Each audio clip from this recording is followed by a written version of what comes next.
South Africa has transformed in the past 20 years, growing and developing rapidly. With new schools, roads, houses and stadiums being built all over the country, whole communities have been lifted out of poverty. Unfortunately, there are still a large number of school children who go to school hungry, which limits their learning potential as they cannot concentrate. NGOs like SEED and Food and Trees for Africa have developed permaculture school programs that combine sustainable design gardening, education and greening to feed learners' bodies and nourish their minds. This brings education alive by using the natural environment and building green leaders for our future.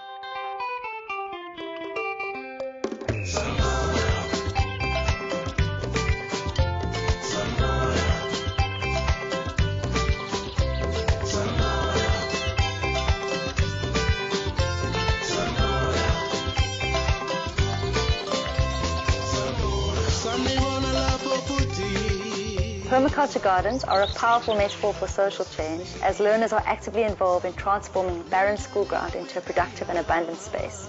The more green the school is, the happier the children are, the happier the educators are. It makes a difference to them, to how they feel and how they think about themselves. From the day when they introduced this permaculture to our school, it has made such a big improvement in our teaching. A project like this is teaching our children to use the resources that they get for free, that is nature. They are able to get food, they are able to learn to clean the environment, to take care of themselves.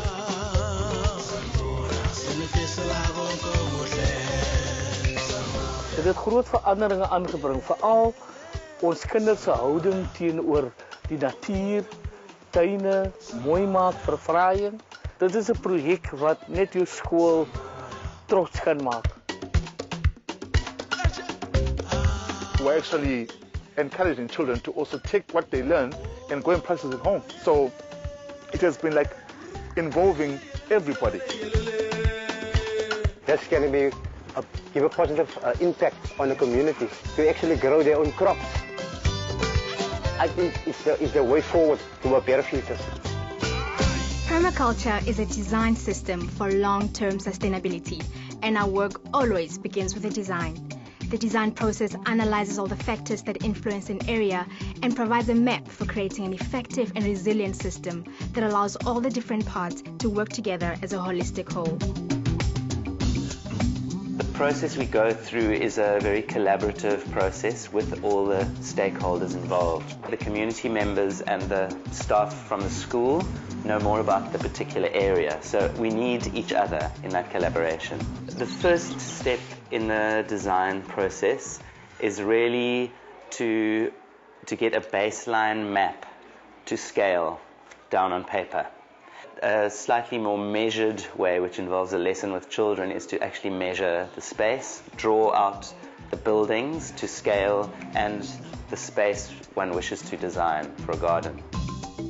Permaculture design is common sense and works on the development of zones where elements are placed according to how many times you need to use and visit them. The school is designed to be energy efficient. Areas that need visiting every day for harvesting and maintenance, such as vegetable gardens, the nursery and recycling, are placed near to the outdoor classroom to facilitate easy access. The gardens are thus divided into zones of intensive activity, radiating outwards from the center of activity. What we end up with is a map of the area, and on top of that we have a map of the sectors, and on top of that we have the zones. So we combine all of those things together, and that's how we decide where to put the elements in the garden. We're now in the foyer of Springdale Primary School, and they've put the design of the school garden up on the wall, so everybody that comes into the school can see the garden design on paper. Then when they go out through that door, they will see the garden on the ground. They'll see the manifestation of the design. Over the last 2 years, some of the design has changed because of environmental factors. For instance, where the wind has been particularly strong under the alien blue gum trees, where nothing really grows, we decided to bring in soil and build a mountain of tires and plant indigenous plants in that new soil to create a windbreak. We've added a lot to the original design in that we've managed to get over 100 trees planted around the school garden as well. The garden now extends much further than this design, the original design. But all the elements that we put into every garden in the first year are included. The basics being the outdoor classroom, the infrastructure elements, the rain tank, and windbreaks, vegetable beds, fruit trees, compost, worm farms, grey water, banana systems. So all of these things have to be considered, as well as the social and the aesthetic aspects. So there's a lot that goes into a design. Where we are concerned, education is a big part of what we are doing in the garden. So building an outdoor classroom is usually very central in the garden, and it's the heart of our school garden.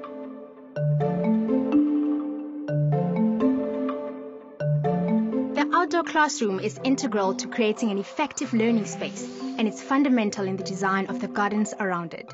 The children and the teachers must both feel happy and comfortable to work and learn in this space. At the inception of these gardens, it was a very, very stark place, very little in the way of shade or shelter, and bringing the children out into these gardens needed to be a friendly and welcoming environment. The original idea of the classroom was conceived by Seed, and to have a simple, very economical to build structure that could be put up at different schools quite quickly. And the original design was to have it on like a half hexagon, so the children could sit around more in a circle type environment, which is a nicer kind of space than the conventional rows within a classroom. The classrooms themselves are designed to provide as much protection and shade to the children as possible. So there's incorporated into design is creepers and plants that will grow up around the sides in time to provide protection. And they're very cleverly orientated so that the sun and the shade for different times of the year provides the maximum amount of protection. Each outdoor classroom is designed and built according to the specific requirements of each school. This means they vary, from benches under large trees to full timber-framed roof structures. Teachers and students love the opportunity to learn practically outdoors, breaking the monotony of traditional learning. Children always want to get lessons out from that shelter, and it makes them to move away from the classroom environment that sometimes gives them no freedom of movement, and it really stimulates them. Children really enjoying coming outside than sitting in the classroom. So now it's better if you learn something and you see it, other than just to use the books only. I think that's the beauty about the outdoor classroom, because it gives the kids another opportunity to learn in a different setup. It stimulates the mind of the child, in that the child is not so familiar with the surroundings of the outdoor class, or taking the kids out to learn practically in the garden and bring them out to the outdoor class. Just it's like putting the cherry on top. It's fantastic. You know, integrating the elements of permaculture into the school curriculum are very easy. Once people start to understand what exactly permaculture is, and it's really about creating a permanent cultural system. And we focus on the agriculture part of that system, but it links to biology, it links to physics, it links to geography, it links to economics, it links to most every subject. There is a way to find out how can we create more permanent systems, because with the state of the environment as it is now, sustainability is becoming the most important aspect that we can try to integrate into every subject that we're involved with. Remember, our soil is very, very important in our lives. Before we talk about how to make a compost, let us talk a little bit about the soil. Soil is the base from which all life comes, and reconnecting with the earth gives both the students and the teacher a better understanding of sustainable living. Due to its size and varied ecosystems, South Africa has many soil types, ranging from rich and fertile to poor and sandy. Permaculture teaches schools to develop systems to improve their soil. The better the soil quality, the healthier and more abundant the harvest.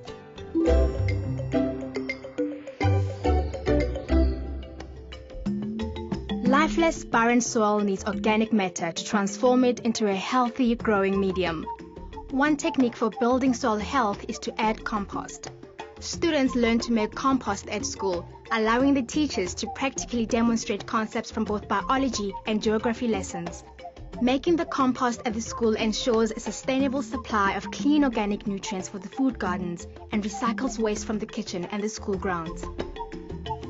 Pupils from Mbuyisa Makubu Primary build up their existing compost heap by following the steps laid out by their school's permaculture facilitator. They start by collecting green matter, leaves, weeds and grass from around the school. They lay this on top of the compost heap, then add a layer of horse manure, collected from a kraal just down the road. This is covered with a dry layer of newspaper, straw and dried leaves. Food scraps and kitchen waste are layered on top of that, and then the growing pile is watered to ensure that the compost is evenly moist. This process is repeated and finally covered with mulch. Inside the moist, material-rich pile, microorganisms immediately begin their work of decomposing the material. In 3 months, the raw materials will be broken down into dark, rich compost ready to be used in the garden.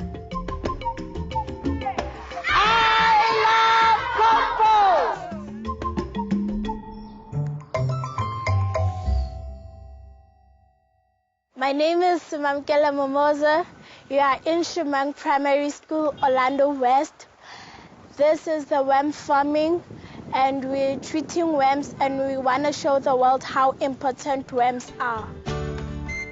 When we talk about earthworm farming, it's very much important things to have an earthworm. Why? To improve our soil. It's not difficult to set up the earthworm farm.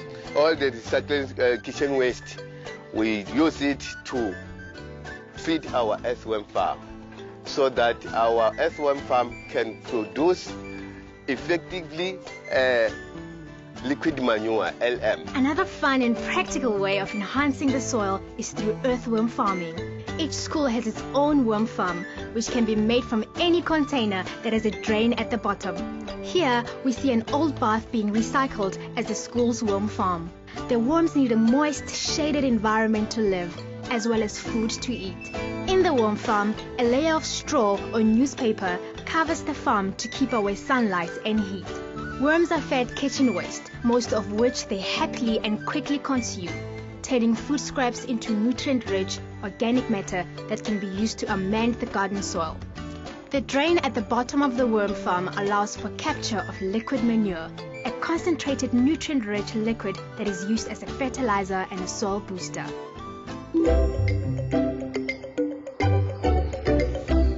We're going to use the straw as mulch. All of you say mulch. Mulch. Mulch. Mulch. Mulch. Mulch. Another important technique for building soil and to prevent soil erosion is the use of mulch, an organic ground cover of dry plant material such as straw, hay or wood chips that keeps direct sunlight off the soil and holds moisture in.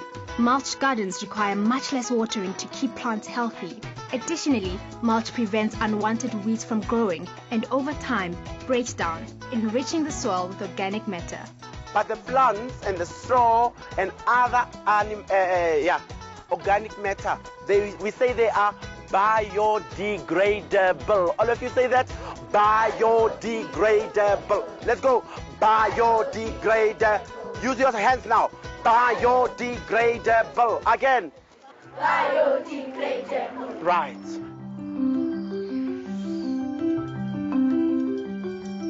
South Africa is a water-scarce country.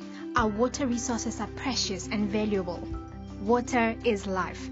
And as a nation, we need to manage our water resources so that the natural systems that keep our water clean and abundant are restored and healthy. Our schools can be models demonstrating appropriate water use for the different rainfall areas of the country. Permaculture water principles are summarized by the 5 S's: stop, sink, spread, store, and save. Stop! Sink! Spread! Store! Save! To help reduce reliance on municipal water and save money, the schools install rainwater tanks to capture water runoff from the roofs. The water is stored in the tanks until it's needed in the garden. Making use of free natural resources reduces strain on aquifers, teaches conservation, and is an integral part of becoming self-sustaining. Now, I want you to look at what happens when I pour the water down here. Aideen, a permaculture facilitator in KZN, demonstrates to a class how uncontrolled rainwater will run off the land, removing the valuable topsoil and washing it into the rivers, causing soil erosion. One permaculture solution is to capture this water in swales. Swales are shallow trenches that run along the contour line, catching groundwater, slowing the water down and sinking it into the ground so plants can more readily make use of it. In the very beginning of the project, the first thing we did was we made the Aframe, which is a very simple, easy to make tool for measuring the contours of the land on the school. Anywhere that there's a slope, it's very important to know where the land is level. That's where we dig our swales. That's where we make our garden beds and our pathways so we can harvest runoff water and we can keep the soil in the ground rather than having it erode and go downhill. Okay, so we made our A-frame. All you need are 3 sticks, a piece of string, and a weight to hold it down. To work out where the contour lines are, the children use an A-frame, a simple, appropriate technology tool that teaches the pupils about maths and geography. The A-frame lesson is both fun and interactive. The pupils select the land where runoff is causing erosion or where they wish to design a food garden. They place the A-frame on a starting point and make sure that the weighted string is on a calibrated level line. The A-frame is then swiveled from leg to leg across the sloped area, checking each time that the string falls on the level line and each leg point is marked with a stone until the desired length is reached. The line of stones marks the level points, which form the contour line.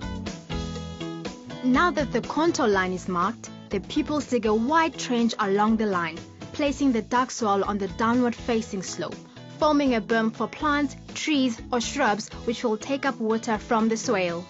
The ground is mulched to protect the soil from evaporation, which ensures maximum use of water, allowing plants to establish quickly and strongly. Grey water is water that has already been used once for activities such as hand washing, dishwashing, and cooking, which can be captured and reused as water for the garden. To do this, schools set up grey water recycling beds around all outdoor taps and washing areas to make use of this otherwise wasted resource.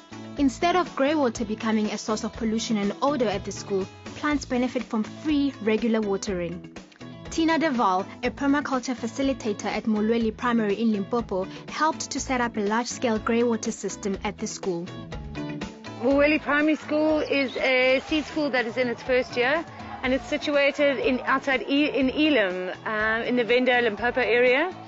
Molweli is, I think, a fantastic little school, got great growing spaces. We have assisted the school in developing a grey water system that has helped them to utilize their kitchen wastewater that was otherwise being thrown on the ground.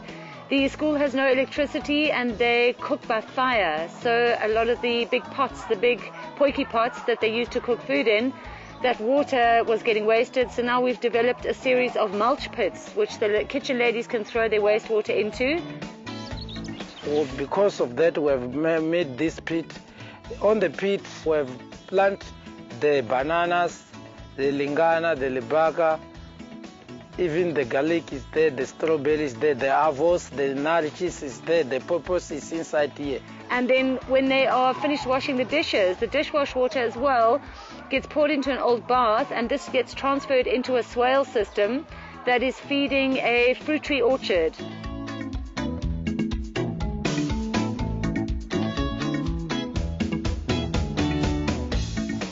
At first, our school water was wasted because we have open taps. Up until Permaculture got involved in our school and informed us about how to use grey water. We're using water for our plants now next to the open taps where learners are washing their hands. We're using grey water. We planted banana trees. We didn't know anything about grey water. Now that the soil and water infrastructure has been developed, the pupils are shown where food begins, with the seed. They prepare seed trays of various crops, water them and look after them in the school nursery until they can be planted in the garden. In permaculture, the cycle does not end there. Some plants will not be harvested for food but will be left to produce seed, which the school will collect to start their own seed bank for the coming year. The students are also taught to make cuttings and other forms of propagation to grow their gardens and spread their abundance out into their communities. Companion planting is the permaculture solution to avoiding pesticides and herbicides, which are often very toxic to the environment. Facilitators develop interactive teaching techniques which show the children the benefits of companion planting. Okay, today we're going to talk about this thing called companion planting. So, certain plants really like to grow together, they help each other. She demonstrates to the children how growing a monoculture, a single crop of vegetables or fruit, can result in large pest problems which ultimately destroy farmers' fields.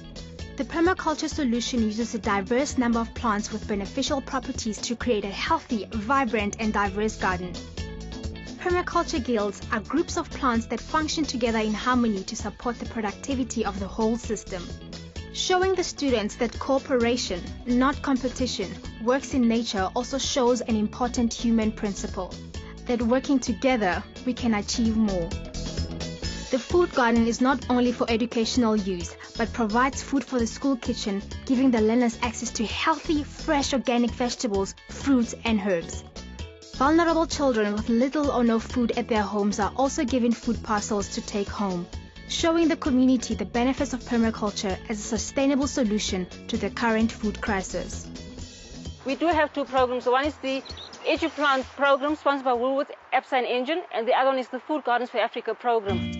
Schools across the country that grow their own permaculture gardens stand a chance of winning up to 25,000 Rand by entering their food gardens into the EduPlant Schools competition. The competition is an opportunity to reward schools that promote food security, improve nutrition and self-reliance in communities.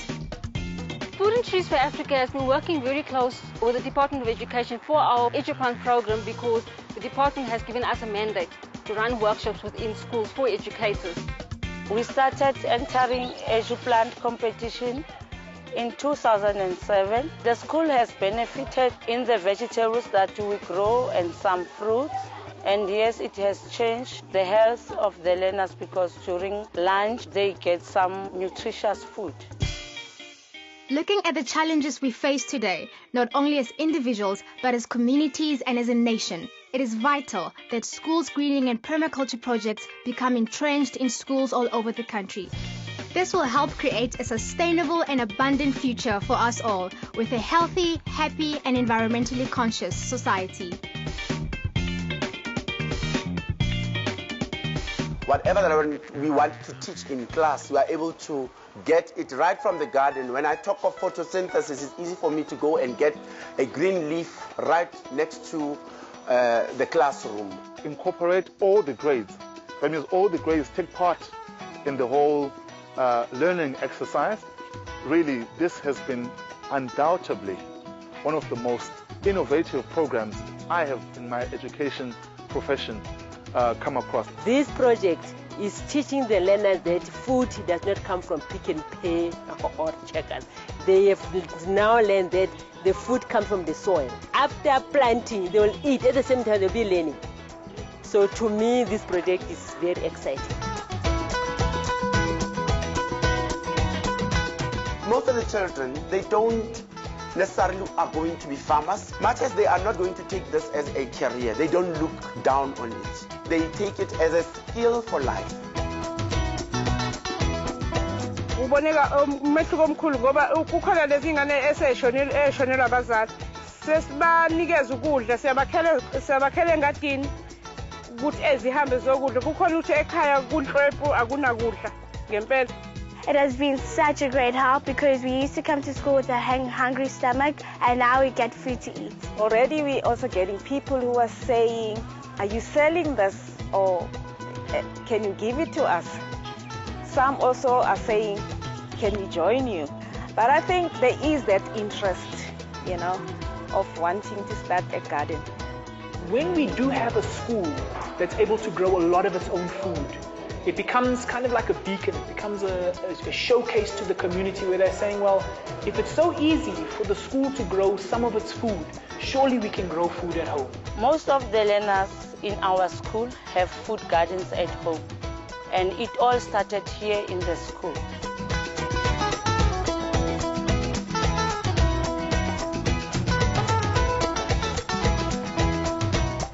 I think the project can go on and go on all over the school. Even don't forget about the rural areas too. They can benefit a lot. I see that there's a great need that every school in this country should be green because of all the benefits of having the garden there, the learning areas, involving the community. They can make sales from the vegetables. They can create a career for themselves. Young people will also realize that we are part and parcel of the environment. It's not something you detach yourself from, but they will understand by looking after, respecting, understanding the needs of the environment. That is what will make them sustainable as people. It helps me a lot in terms of subject in my classroom, and it's pretty good to save the planet and plant more.